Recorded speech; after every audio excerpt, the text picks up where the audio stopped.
Assalamualaikum warahmatullahi wabarakatuh.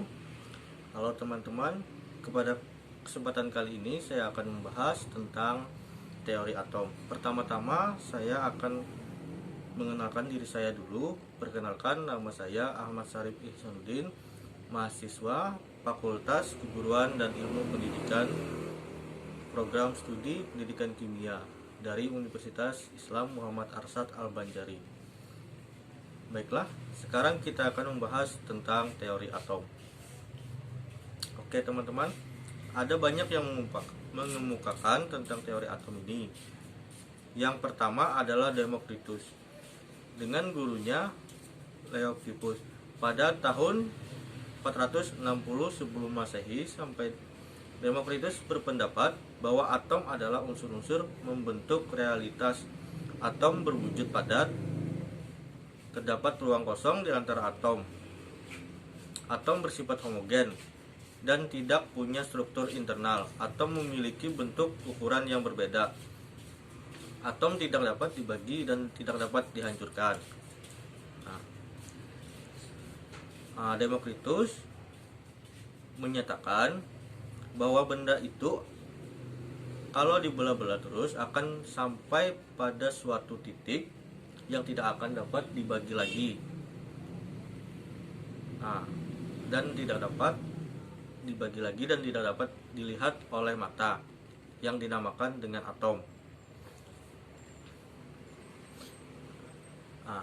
Yang pertama yang akan kita bahas adalah model atom Dalton. Teori atom Dalton itu dibagi menjadi dua.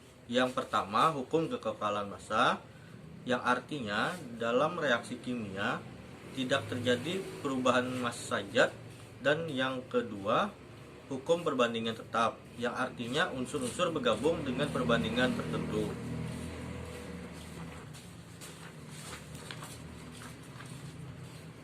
Dalton mengemukakan atom adalah sebagian terkecil dari sebuah materi yang tidak dapat dibagi-bagi lagi dan tidak dapat digambarkan. Atom digambarkan seperti bola pejal. Ya, kita lihat nanti ada gambarnya. Terus yang kedua, model teori atom Thomson. Thomson mengemukakan bahwasanya atom itu adalah bola padat yang bermuatan positif, yang mana pada permukaannya tersebar elektron-elektron yang mengelilingi dari atom tersebut. Teori ini biasa disebut teori atom roti kismis. Pada percobaan Thomson menggunakan sinar katoda, di mana suatu katoda diberikan potensi yang sangat tinggi. Ternyata dia akan mengeluarkan suatu arah yang akan membelokkan ke arah medan listrik yang bermuatan positif. Ini contohnya.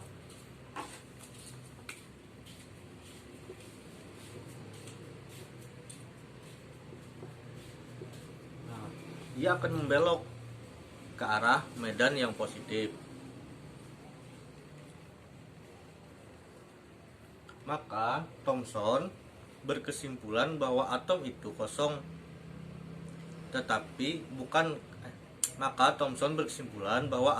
bukan kosong, tetapi ada isinya yang disebut elektron.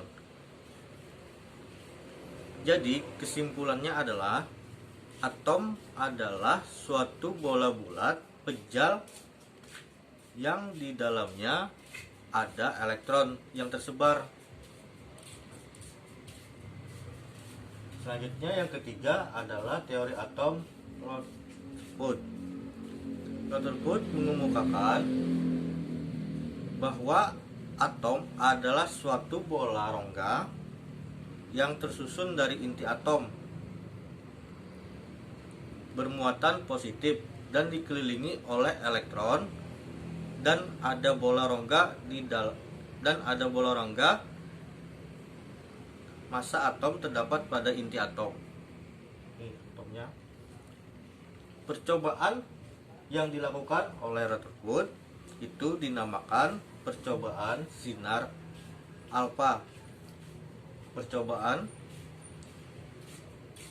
Pada percobaannya di mana lempeng emas ditembakkan menggunakan sinar alfa yang bermuatan positif. Ketika ditembak dengan sinar alfa, lempeng emas tadi yang terjadi adalah sinar alfanya menembus lempengan emas tadi dan sebagiannya membelok, dan ada juga sebagian kecil lagi yang dapat dipantulkan. Jadi kesimpulannya tadi dari percobaan tadi adalah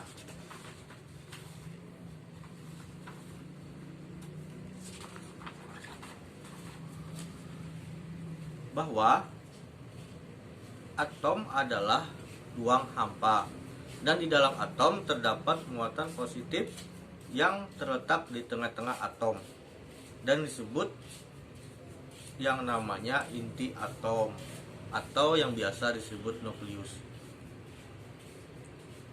Ini contohnya ya teman-teman. Nah, selanjutnya yang keempat adalah Niels Bohr.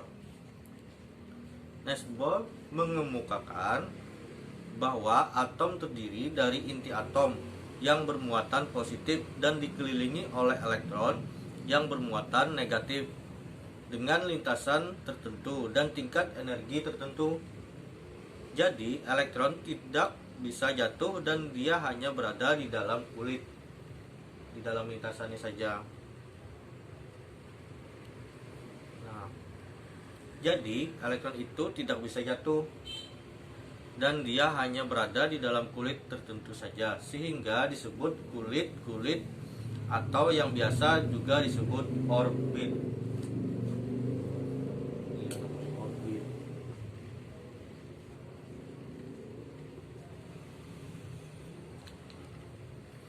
Nah, dan yang terakhir yang adalah mekanika kuantum. Teori ini menyempurnakan teori Niels Bohr. Menurut teori atom mekanika kuantum, elektron memiliki sifat sebagai partikel dan gelombang. Sifat dualisme elektron ini menyebabkan posisi elektron tidak dapat ditentukan dengan pasti. Akan tetapi kebolehjadian ditemukannya elektron inilah yang disebut dengan yang namanya orbital. Nah, kurang lebihnya sekian pada materi kali ini. Semoga bisa bermanfaat dan bisa menambah ilmu lagi. Terima kasih yang telah menonton video ini. Assalamualaikum warahmatullahi wabarakatuh.